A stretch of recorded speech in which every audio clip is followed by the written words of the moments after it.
right, look, you can already tell something's up, right? I mean, he's wearing a collared shirt. Collared shirt? Something's going on. I got a lunch thing coming up in Burlingame a little bit later on today. So when I wrap up here, I'm going to go down and do that. It's Plus related. Things are growing. Not ready to put it on the menu right now, but when it's ready to go on the menu, you will be the first to know. Welcome back to all of you. It's great to see you again. Damon Bruce with you here on Damon Bruce Plus. And we have ourselves what is, let's be totally honest, the slowest sports day of the summer. Wednesday and Thursday during the All-Star Week are the two slowest sports days of the entire summer. It is, Thursday, July 13th. And I knew it was going to be a challenging day in terms of coming up with what we're going to be talking about when most of the sports world this morning was interested in what eyewear LeBron James wore to the ESPYs last night. And let's be honest, I didn't watch the ESPYs, but I've seen the picture. Those look like goggles. Those look like something you would go in the pool with. But he knows more about fashion choices than I do, so way to go on your goggles, LeBron. That's the only thing that I know happened on the ESPYs last night, and I'd like to keep it that way. I hate the ESPYs. Never been an ESPYs guy. They have this other award ceremonies to determine who the best teams are in sports. They're called trophy presentations. That's where I go for my trophies and my awards in sports. I don't care about the Oscars of sports, never have. And if it doesn't really flow with me, someone who's obsessed with sports, who does it really appeal to? I don't know that. I've never met anyone who's honestly like, yeah, man, love the ESPYs. Can't get enough. So it is the slowest summer 48 hours of sports, and there's all sorts of things that people are kind of doing, like looking back, looking forward, and we'll do a little of that with you right here, right now. But one of the great things about the internet, one of the great things about being over here, winning with the new media on YouTube, is that nobody wastes anybody's time. You don't waste your time watching a single thing that you don't want to look at. I'm not going to waste your time by pretending there's something to look at when there's really nothing even there. In radio, you got guys trying to fill 4 hours of show times today because they have 4 hours to fill, not because there's 4 hours of content or 4 hours of interesting to really be offered. Again, if you need to be so creative that you're just making stuff up to talk about, how valuable is any of that stuff? To me, it's not that valuable. So I'm thrilled to be over here. I see that KNBR is just getting embarrassed by my former station in yet another ratings book. So congrats to the winners. Shame on you losers. And all I can tell you is that the man who killed KNBR could absolutely bring it back and make it rise like a phoenix. Just throwing that out there. Just throwing that out there. But I'm glad I don't have to do it today, because I'm glad I don't have to pretend I got 4 hours worth of crap to talk about, because there isn't. There just isn't these days. I did see an article, though, in the LA Times about all the pitches that teams are going to use to try to lure Shohei Ohtani to their franchises. I mean, and this thing runs the gamut. It was about tax rates. It went into scenery. It went into real estate opportunities. It went into, food and entertainment options, which might matter to Shohei Ohtani. I think you got to scratch the surface of just an Asian community to offer the man to step into. And certainly San Francisco has, maybe of all the towns in America, the most robust Asian community right here, built and baked into its downtown. So, I mean, when it comes to tax rates, I keep on hearing it's the reason why the Giants can't sign anybody. Doesn't stop the Dodgers, hasn't stopped the Padres. It sounds like an excuse to me that I'm not interested in.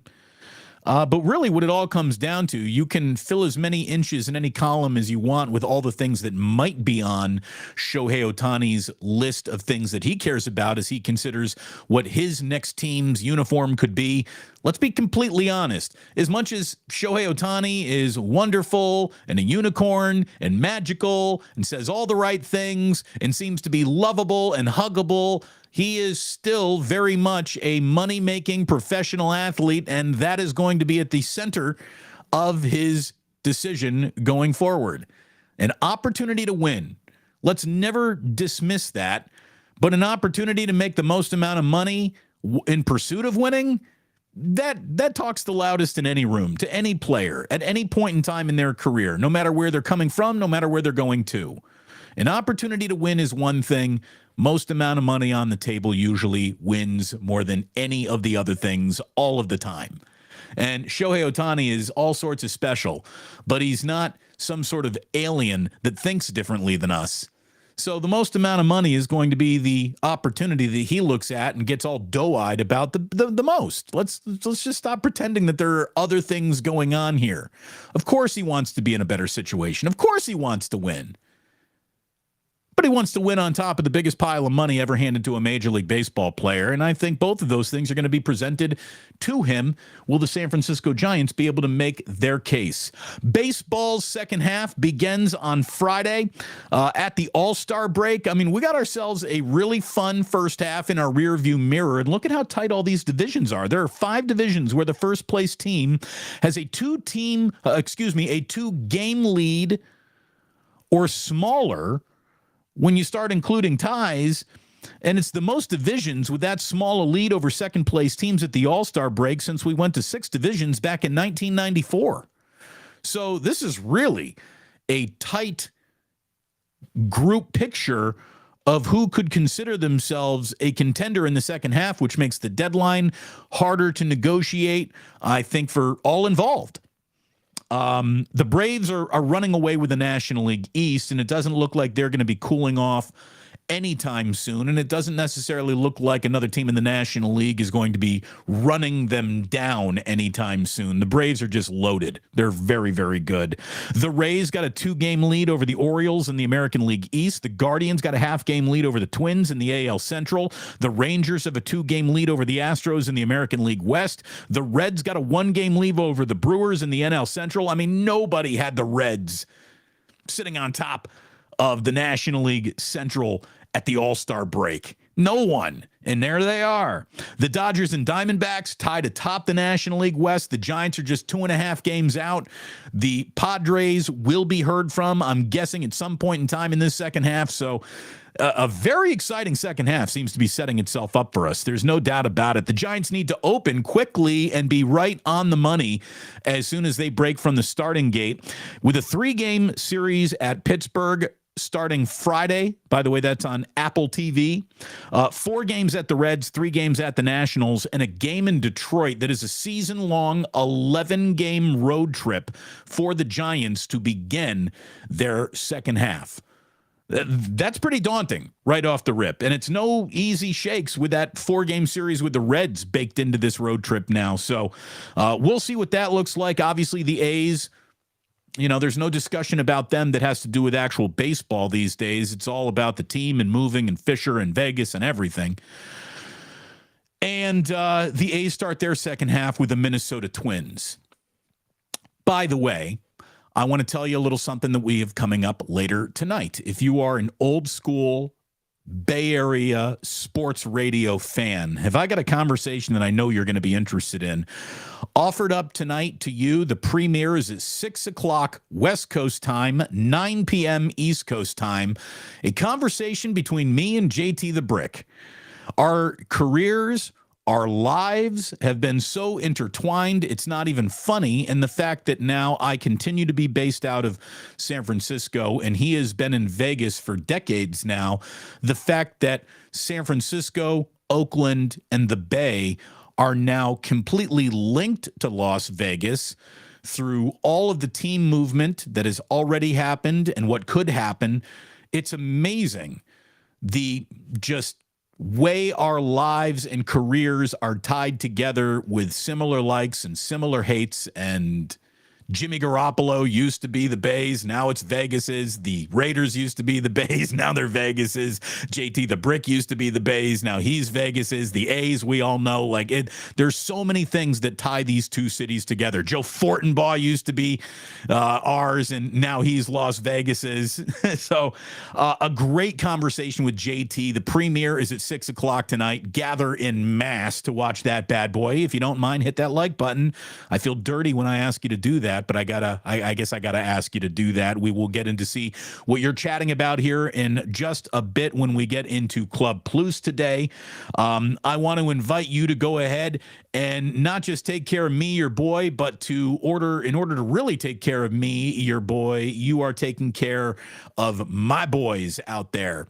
I want to start by telling you about Ike's, which is an incredible place to go get yourself a sandwich with nearly 100 locations now throughout the West Coast, mostly on the West Coast, starting to drift into the Midwest, into the East. My man Ike's has an unbelievable business and an unbelievable sandwich that you are going to absolutely love the minute you take your first bite. I know a lot of you have taken your first bite at Ike's. Go back for a second, a third, a fourth. There's so many different sandwiches to try. It is just outstanding. My man Ike is there to take care of you.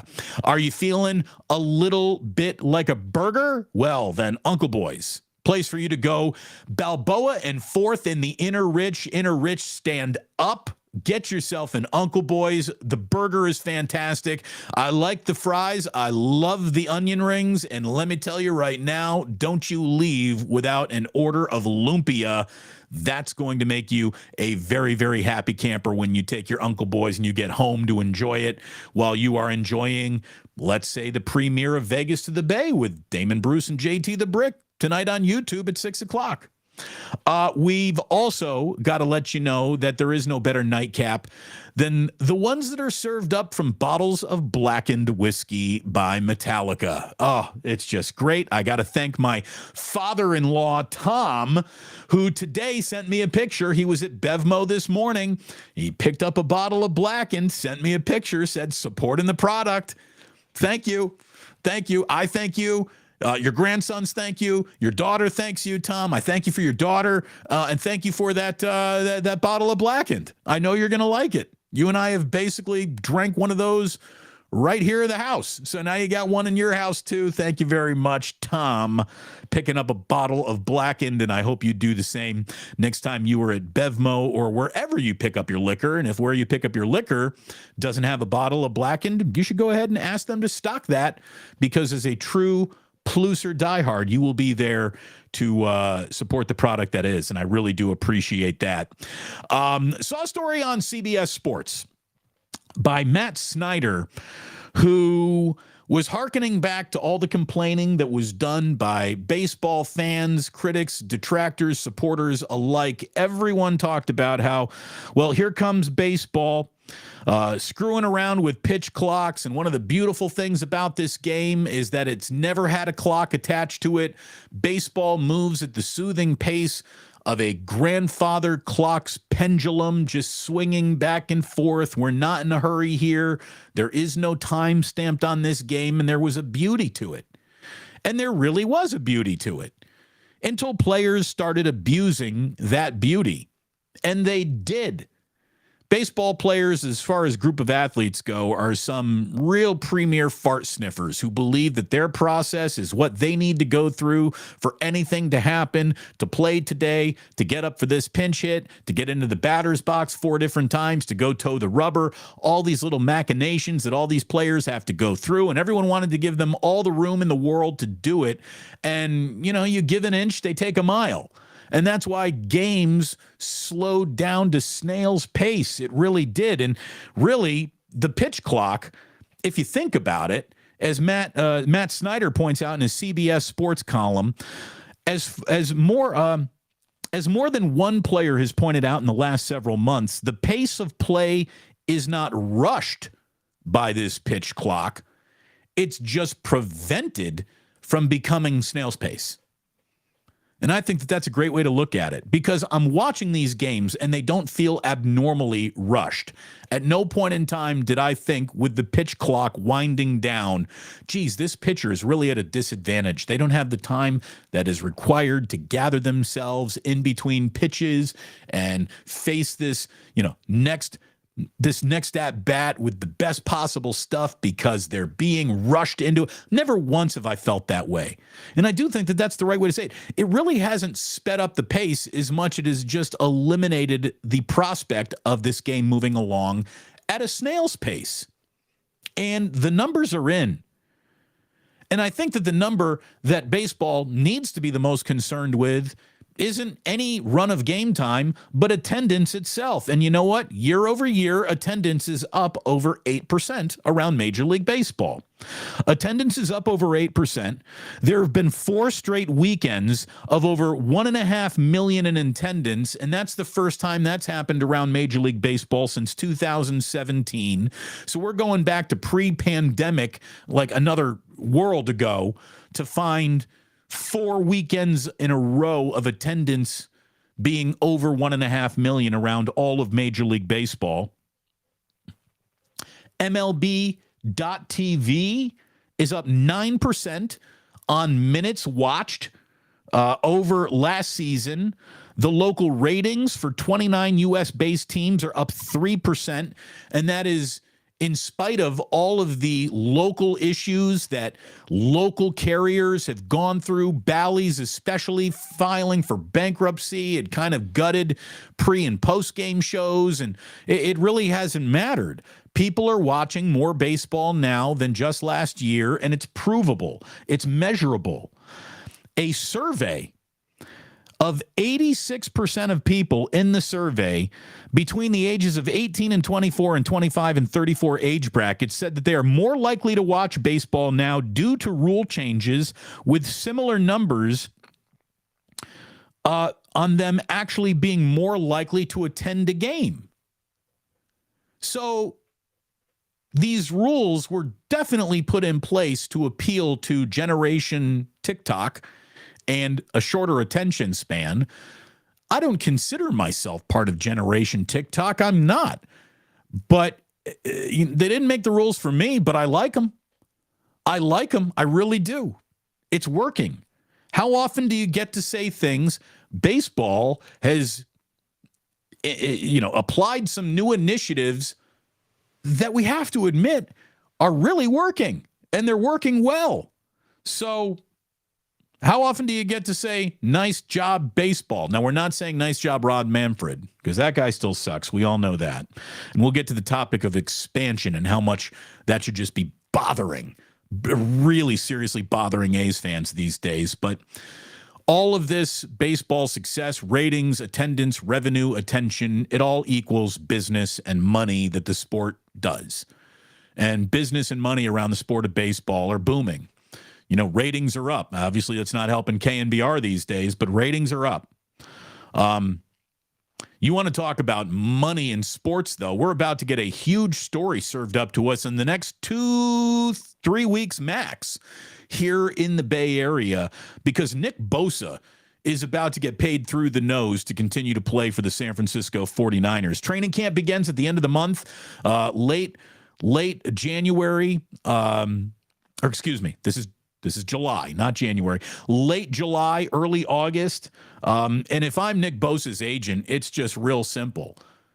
Hey, 49ers, we're really happy to be here, and I know that you're really happy for us to be here, and this is a wonderful fit together, better than anyone predicted Nick Bosa 49er combination. There's no doubt about it. Everybody here is happy, but you can forget about him stepping on a practice field. Nick Bosa is not even stepping on premises until he's got an extension. Like, if I were his agent, that's the way I'd be playing this. Look, everything's hunky-dory. So hunky-dory that this has got to be one of the easier contracts that you've ever handed out. And I've heard and I've read, maybe this isn't an easy as contract because you want to pay Nick Bosa the highest paid, a defensive player in football. But last year that was Aaron Donald, and that kind of blew up on the Rams, and Aaron Donald got hurt. And what that good did that do paying him, and this, that, all the thing. And they're like, look, Nick Bosa is a lot of things, but he's not as good as Aaron Donald. And even a 49er fan would have to admit that. So is he really worth more money, and blah, blah, blah, blah, blah. Yes. Yes.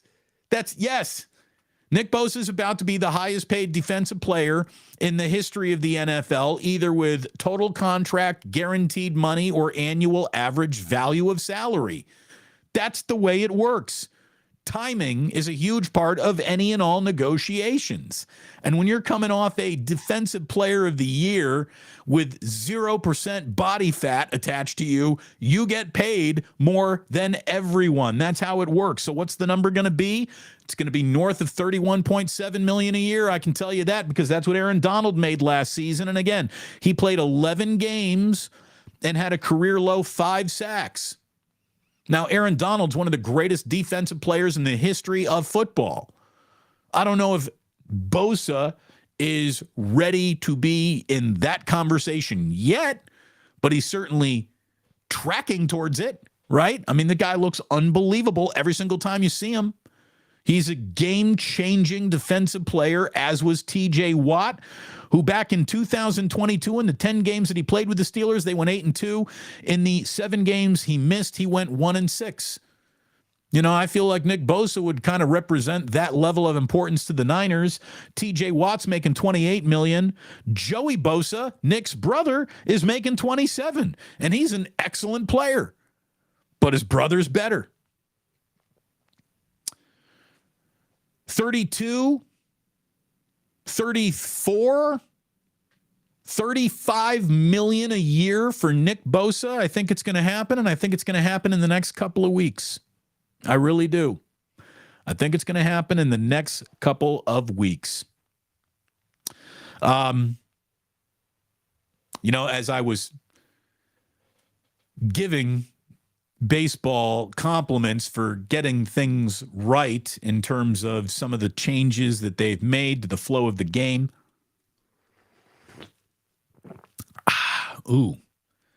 Sip of the day candidate. The topic of expansion around Major League Baseball just doubles the insult of the A's moving to Las Vegas, if indeed that does happen. You know, there was an article that said, look at all these markets that could possibly get a major league team. Nashville, Charlotte, Salt Lake City, Montreal, Portland, among the leading candidates. Well, look, the only reason why Las Vegas isn't on that list is because the A's are cutting the line of what would have been clearly the number one place to put an expansion team in Major League Baseball. It's just, the whole thing is just sickening. It really is. I mean, we've covered this ground over and over and over again. The website, The Field of Schemes, I saw an article there just about how, you know, you can hear Rob Manfred talking about how the A's have officially begun relocation applications and all this stuff, and the process has officially begun. Look, the process of the A's relocating has officially begun no fewer than 8 to 10 times. This thing officially begins and nothing officially happens all the time. And I still, even though so many indications are pointing in the direction of this time it's for real, this time it's about to happen, I don't know if I believe that.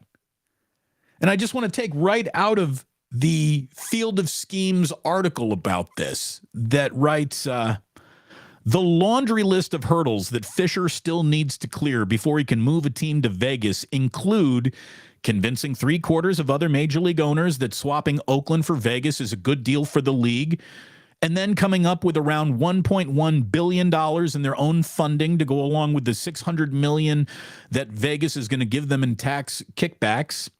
And then they have to figure out the logistics of building what Field of Schemes called the Enormo Dome on a tiny 9-acre site.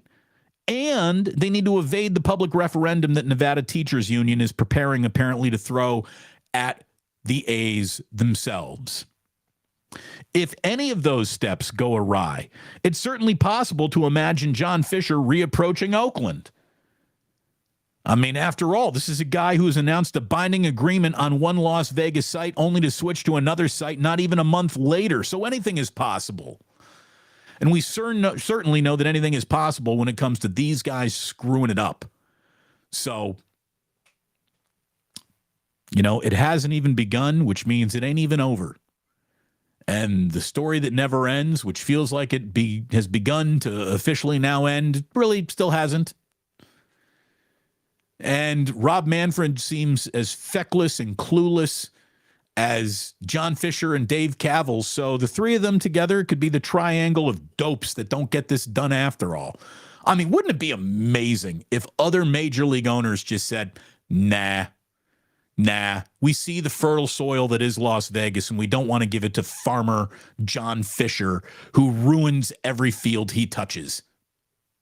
It's too important to give to him, especially without collecting a relocation fee. Okay, that's the sip of the day. That was a good one. So we'll see what the hell happens. Speaking of a sport changing the dynamics of its rules that I think we all look back at and say, that was good.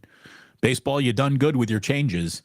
I think the NBA is about to do something. I know that we talked about this. I even put out a little video on YouTube talking about how they were experimenting in Summer League with a new anti-flopping rule. Well, the NBA Board of Governors has approved two new game plan changes for the 23-24 season. According to Shams, the in-game penalty for flops resulting in a technical free throw is going to be part of this regular season. That's good. That's good. I like it more than just assessing a player a foul or a common foul. I like the fact that there is a punitive, you see it on the scoreboard, just element to being caught flopping. Not only will you have the embarrassment of being a called out flopper, but it's a free throw the other way. I like that. And I also like the fact that, and I don't like, here's the thing. If you're going to put replay in your game, use it correctly. I'm also comfortable with replay not being a part of the game of basketball, but they want it in there. So, okay, since you want it in there, use it correctly. And one of the correct ways to use replay is that when a coach challenges something and it turns out your officials got that wrong and the coach got that right, that shouldn't be his only opportunity to challenge officials. And what do you know? A second coach's challenge will be awarded if the first challenge is successful. You would see coaches look at something that was clearly called incorrectly, and they wouldn't go to their challenge because they didn't want to give away their only chance to challenge something. You might need it later in the game. You want to keep that in your back pocket for a higher leveraged moment in this basketball game. So there was always this should I or shouldn't I challenge math going on. You could even see it in Steve Kerr's head throughout the season. Less math to do is the right way to do it. So I like that. And look, speaking of the fact that JT and I are doing a From Vegas to the Bay broadcast at 6 o'clock, it's the premiere tonight here on Damon Bruce Plus. The Plus. If you're in Las Vegas, you can make a little wager on this upcoming NBA season's most improved player in the league. And what do you know? Look who's going off with the best odds to win it. Jordan Poole. Jordan Poole right now is your Las Vegas leader for most improved player in the NBA. In order to win it, he's getting 7-1 odds. Jonathan Kuminga, for those of you who might be interested in it, he's going off at 50-1. 50-1 for NBA's most improved player. There is someone else who's going off at 50-1 that to me should not be eligible for it. Ben Simmons is going off at 50-1 to be the NBA's most improved player. To me, he should be ineligible for that. If you are a lottery pick, you shouldn't be eligible for most improved. If you are the number one pick in the draft, you shouldn't be eligible for most improved, because basically what you had to do to become eligible for most improved is begin your career with such a disappointing thud that there was nowhere to go but up. Like Ben Simmons should not be on this board. Kuminga 50-1, Jordan Poole 7-1. That could happen. That could absolutely happen.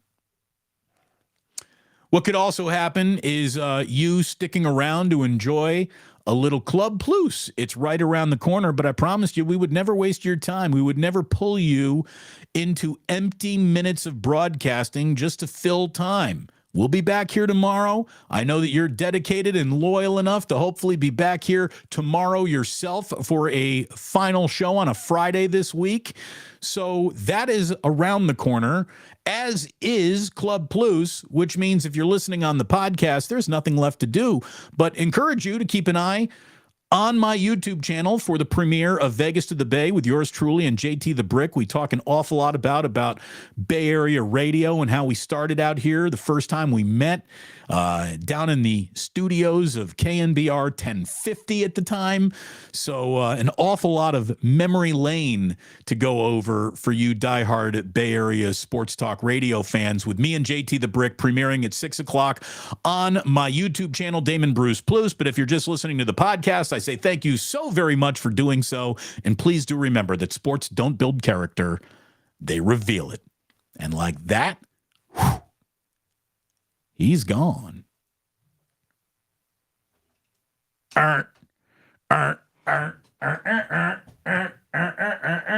Let's get into Club Plus and see what you're talking about.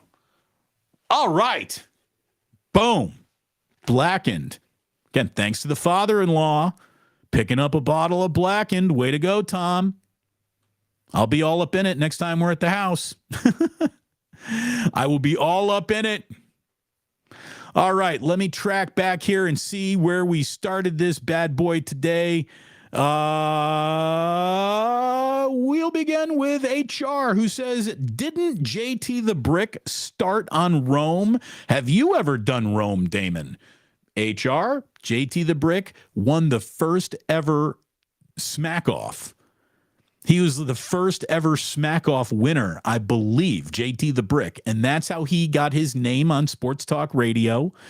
And I have filled in for Jim Rome. It was years and years ago, but I filled in for Jim about a half dozen times. And that was very exciting to be someone who's learned how to drive and then being flipped the keys to the Lamborghini that is the jungle. That was a seminal moment in my career. And JT the Brick was just filling in for Jim Rome, as a matter of fact, over the 4th of July weekend. And he had yours truly on the Plus, or the Plus came on Jim Rome.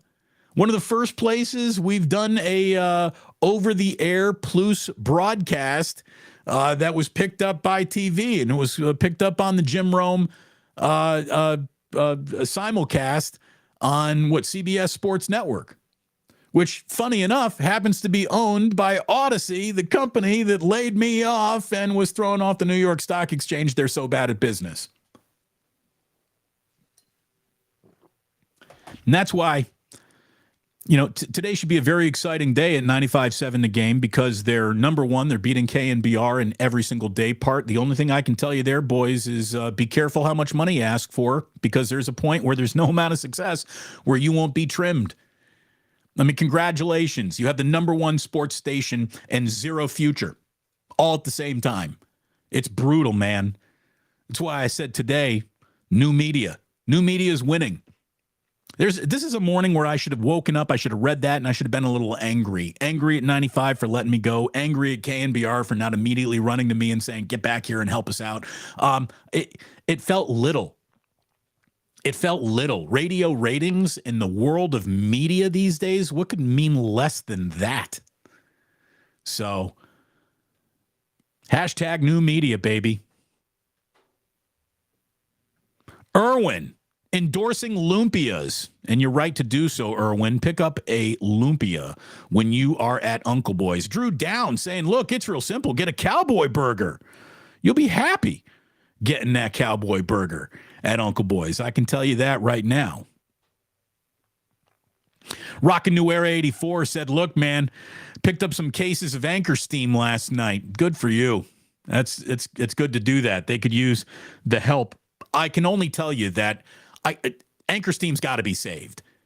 And it felt like the conversation after the anchor steam's going away after 127 years quickly pivoted to how could this be saved? How can this be retained? How can somebody step in here and save this? I saw a group of well-to-dos chatting about it. To me, it was even suggested here on Club Plus that how come Joe Lacob doesn't step in and buy Anchor Steam? Think about it. He could brew the beer for Chase Center, write an Anchor Steam, and be the exclusive distributor of Anchor Steam to all of his concert events. And it could be the only beer on tap, and you could be brewing it, and it could be bottled, and you could sell it. I mean, it would work. The Curry blend, the Draymond Green, the Andrew Wiggins. What would the Andrew Wiggins beer be like? Would it be like a Canadian beer? Would it be like Labatt's or Molson's?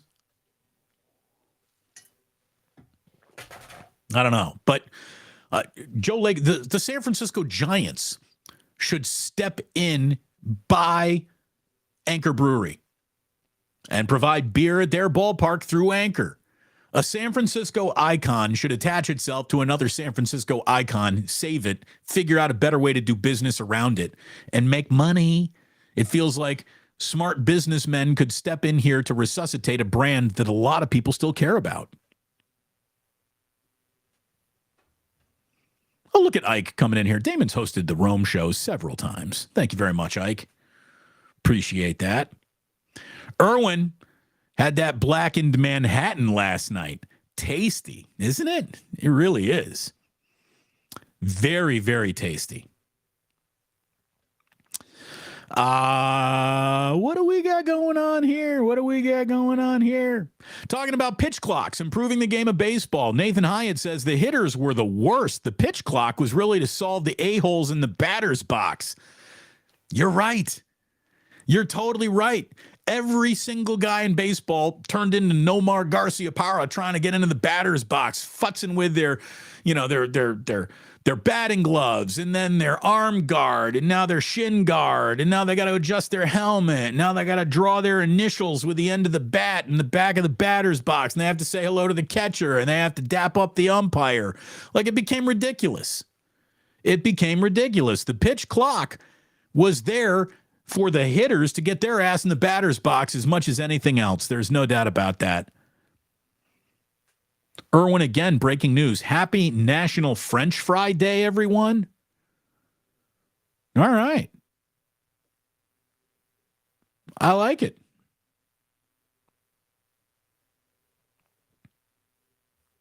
Did I say this? Are you quoting me here, G. Martinez? These pitchers, again, they don't feel rushed. They still feel like they got plenty of time to throw. There's just no dicking around in between throws. And there it is. It's the official no dicking around clause. Here, someone else. Can we call it the Nomar rule? Thank you very much, Dr. G. It's nuts.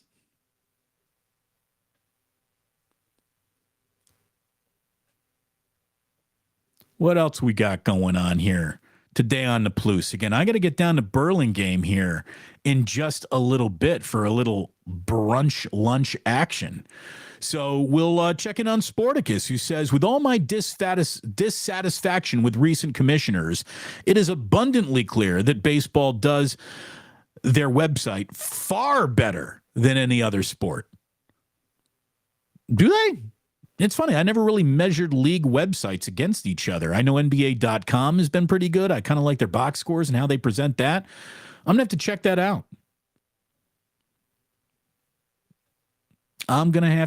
that out.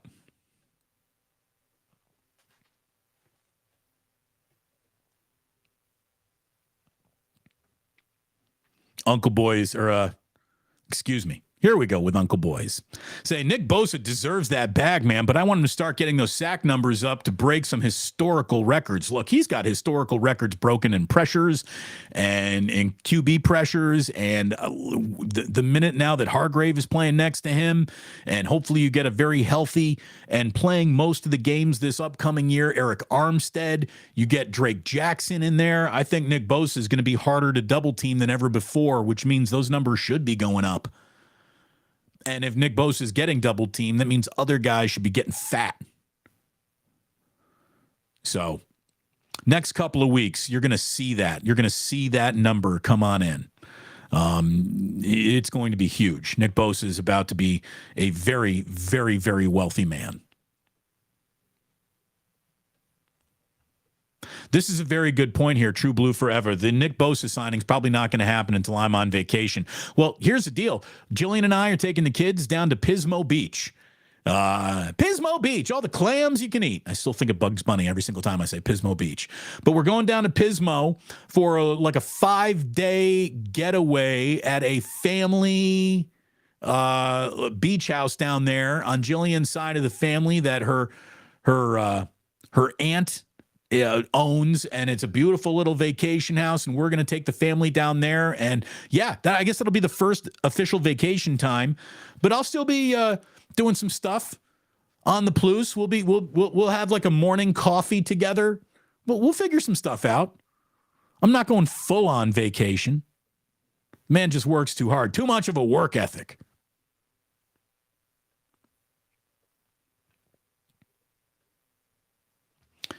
How about this?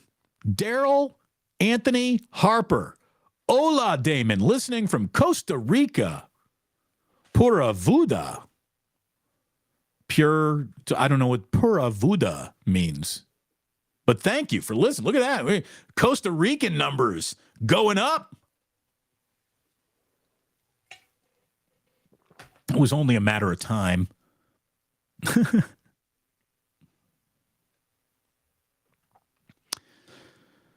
Relocation Nation can't even produce a decent home field advantage at Allegiant. No, that's the thing. When you go to Vegas, you no longer have home field advantage in any real arena other than Golden Knights games. When you're inviting tourists all the time to come on in, you're taking your own fans and replacing them with tourists. So you could even feel Mark Davis getting frustrated by all this, but you signed up for it. Signed up for it, Mark. So, you've got a team that's worth a lot more than it used to. But this is the price you pay for that evaluation. For that dollar amount, for the value of your franchise to go up, what the Raiders needed to do was sell their soul. And they did it. They sold the soul of that franchise. And there they are. Nico says, Damon. Nico, hello. La Profesora says, any thought to baseball owners to vote down the A's move to Las Vegas, that there's a potential vote of no confidence in Manfred? I'm sorry, I'm in dream mode right now. It's sad that you have to say that only comes from the place of dreams, because if I were an owner, I would want Fisher out. And here's the thing. You can't be that rich and that cheap at the same time to sit at this table. That's the way I would feel if I were a baseball owner about John Fisher. Not only have you ruined Oakland, now you want to line up to ruin Las Vegas too. And believe me, if the A's go to Las Vegas, they will ruin that market for Major League Baseball. They are not going to change their stripes, their business practices, their habits. It's going to take an ownership change. Not a city change, not a market change. It will take an ownership change for anything to change about how the Oakland A's go about fielding a team. It's just that simple. Are you telling me that was John Fisher is spending $1 billion on a construction project, he's going to triple, quintuple the amount of money that he's spending on the roster? There's no way. The whole thing feels over-leveraged, and it feels ridiculous. It feels absolutely ridiculous. Maybe baseball owners will have the balls to save themselves from this guy.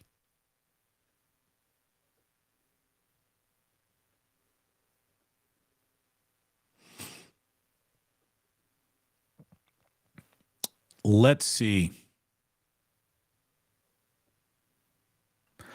Jordan Poole's about to have 15 turnovers a game. Adam.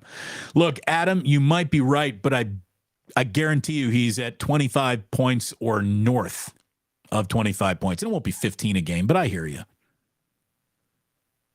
I hear you. We'll see. I'm telling you, I like Jordan Poole. I like Jordan Poole more than most of you guys. I really do. The fact that he hasn't said a peep about his time in Golden State ending poorly shows you that he's maturing.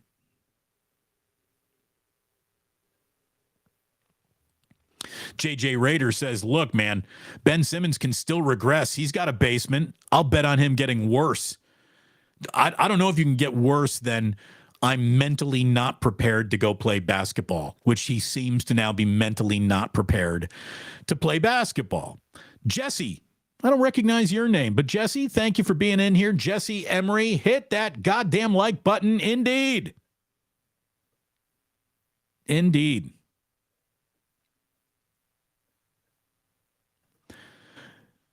T from the 203 says, Damon, are you going to put JT the Brick Convo on the podcast feed? Yes, it's going to hit the podcast as well to be up there tomorrow, I believe. But we're going to do a little premiere, an exclusive premiere on YouTube, baby.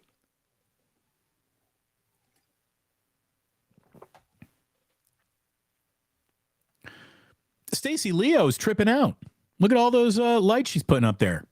Traffic light, traffic light, traffic light, traffic light. Stacy. On the shrooms this morning. Good for you, Stacy.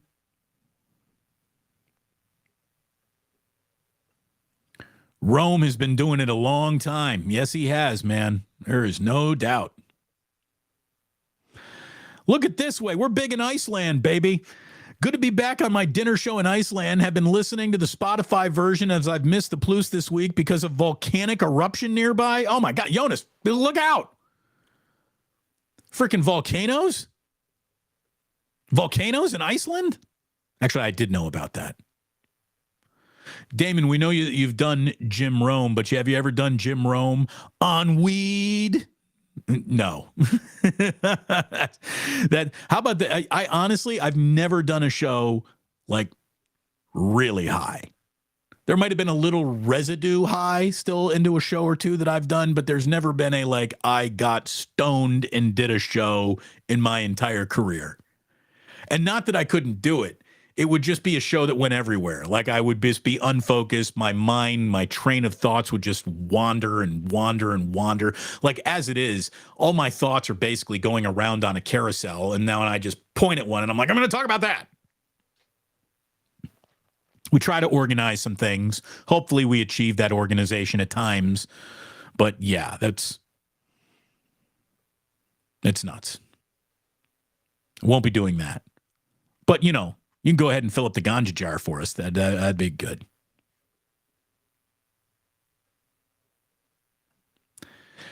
Kiko. It's funny, Kiko, I was talking about this with Ike. He said, yesterday I ate one of the last two Quiznos locations in the Bay. It's no Ike's, but it deserves better than two stores. Quiznos, overexpanded, got over skis with business expenditures that its growth couldn't necessarily keep up with, and they ruined their own company by trying to go too big, too soon, too quickly. And Ike agrees too that Quiznos was delicious. They had a really good sandwich. But yeah, it's just it felt like they were coming everywhere to take out Subway, and then they just all collectively kind of vanished.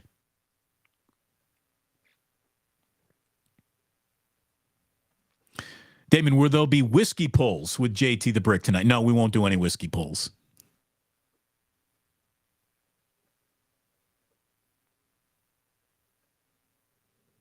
Somebody asks, Otis, if KNBR hired Damon, what YouTube channel would you be on? I'm not going to speak for Otis, but I'm also going to speak for Otis. I think Otis rides with me. I think Otis is one of my ride or die chicks. And I mean that with all love, Otis. But I would want Otis, that's for sure. I don't want to go anywhere without Otis.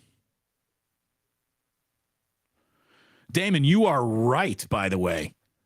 I think the Giants should buy Anchor. It's a perfect pairing. Look, the on top of Chase Center and all the little buildings they built around Chase Center, they got this one place that's supposed to be a brewery.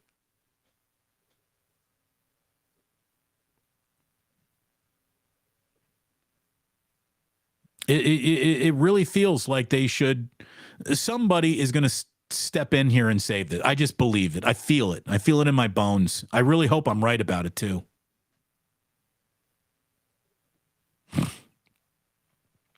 Again, Ike, my man.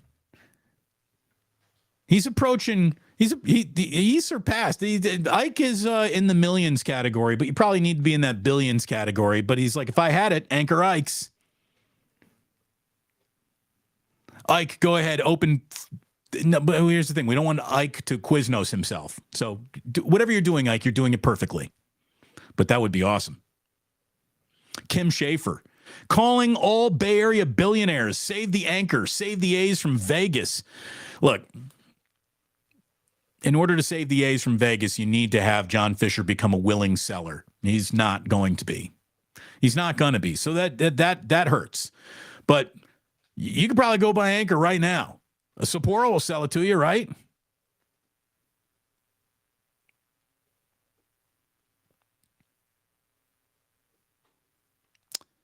So let's go. Let's go. Well, how about this?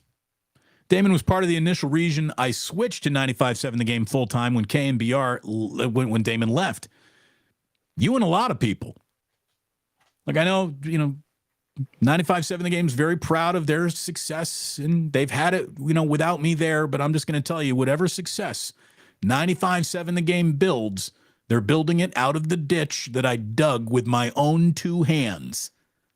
Me and Ray, and to an extent, Matt Kolsky, we made an impact, an afternoon drive on a level that the station never enjoyed before I got there. And it took about a decade to build it up. And now that it's here's another reason why I think Odyssey laid me off. I think that they felt this switch happening, and they knew that I was going to hit so many bonuses, which would have made my already they couldn't afford it salary even less affordable. And I think that's part of the reason why they let me go, because they knew that the ratings war against KNBR had pretty much been won, and Damon's about to hit all these ratings bonuses. So there's another reason to get rid of him. Cheap fuckers. B. Paul 30. Love the city, love the Plus. Been here since 2001. San Francisco forever. Thank you very much. B. Paul 30, you are very, very generous. I appreciate you. Again, we could keep on going here. Ike is excited about it being National French Fry Day. You saw that.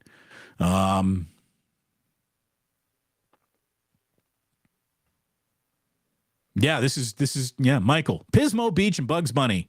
Don't go digging for clams, Damon. Yeah, it used to be like the clam capital of the world, but, overdone. Damon, your trip to Pismo Beach will likely coincide with an Eric Carlson trade. Maybe. Done scoring.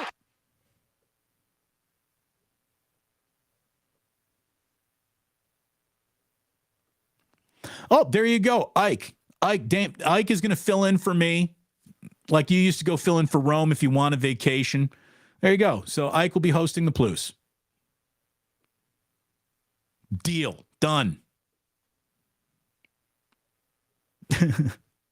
Now Ike's like, oh, damn. Probably shouldn't have just thrown that one out there.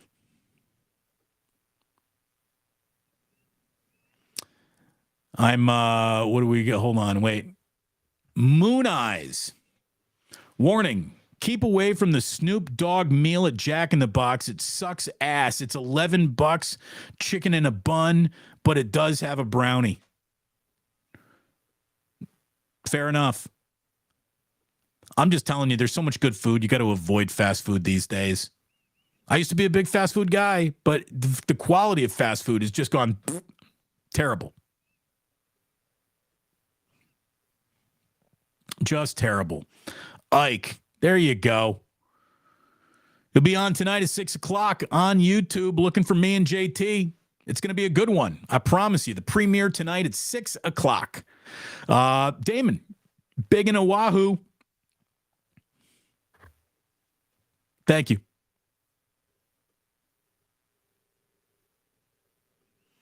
Love me some love me some Hawaii. There's no doubt. Never been to Oahu. I'm always a Kauai guy. Postman in Capitola says, Damon, on your way to Pismo, I beg you to stop at the Hidden Kitchen in Kekus for a savory of sweet waffles. Absolutely delicious. They also have a location in Cambria. Okay. Good to know. I like to know where you can go ahead and get good waffles at any point in time. The problem is we got two kids with us, and these two kids, we can't really bring them into restaurants yet. They both go collectively nuts if you try to get them to sit down for 20 minutes straight. It doesn't happen. I can't wait until the boys are a little bit older so they stop being feral animals. Clip that take on weed. Oh, thank you. Look at this. Damon, I miss Quiznos. It was a good sandwich. It really was.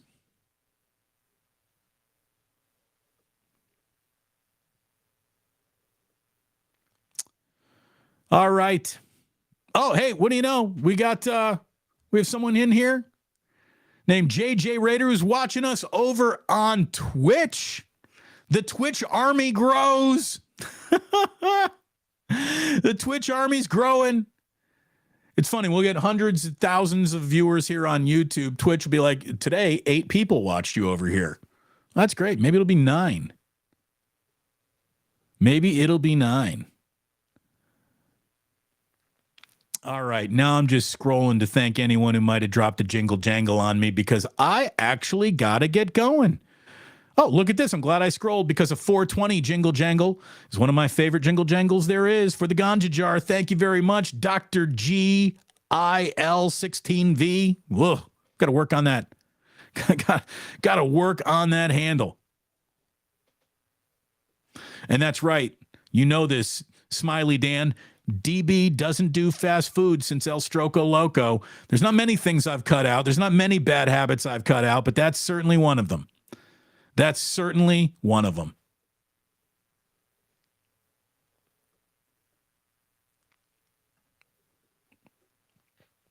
It's all ephemeral, Damon, says John.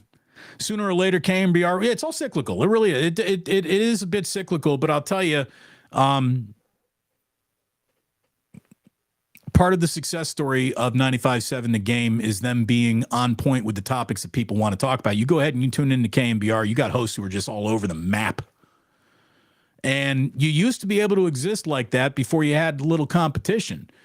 And then all of a sudden, being all over the map is not the right place to be. And they're finding that out the hard way. And they got old dogs who will not be taught new tricks at this point in their careers. So KMBR's got a major problem. A major problem. Here you go. We'll fill one request on the way out the door. Adam says, can we get a maximum football?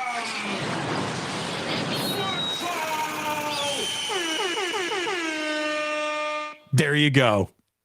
There you go right there. Thank you so very much for tuning in today. It means an awful, awful lot that you hang out, that you ride with me. Thank you very much. I appreciate it to no end.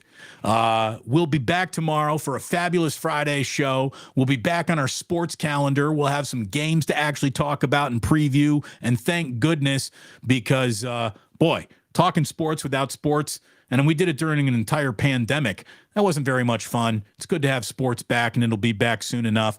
By the way, speaking of back soon enough, guess what? I told you I texted Ray. Nice job writing about the dying sports news desk in America. He wrote back, thanks. There you go. Ray and I keeping that magic together. Thank you all for tuning in. It means the world to me, my family, my wife, my kids, my father-in-law, who's now buying blackened whiskey to support the cause. Thank you for supporting the cause very, very much. You don't have to go home, boys and girls, but you can't stay here.